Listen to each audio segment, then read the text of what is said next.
Hey everyone, welcome back to the channel. In today's video, I'm going to show you how to change your Facebook page name. It's pretty quick and easy. So first of all, just open up the Facebook application here. You can also do this in facebook.com, and now I'm going to tap on menu button in the top right corner. You can see this drop down menu. You just have to tap on this drop down.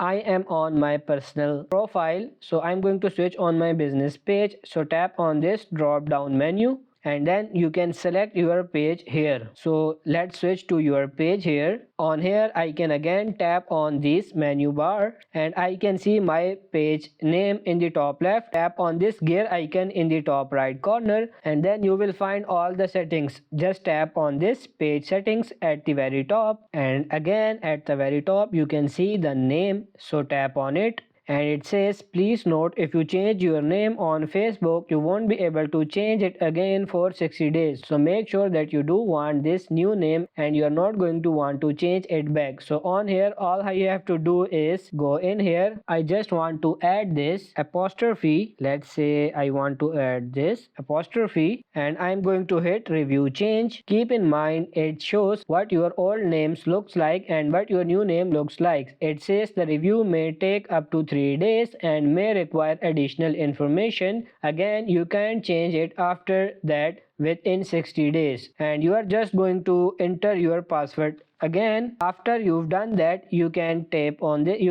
on this save changes and you will be able to go through and see the updated name. So that's pretty much it for this video. I hope this video was helpful. If it is, like it and subscribe to the channel. Thank you.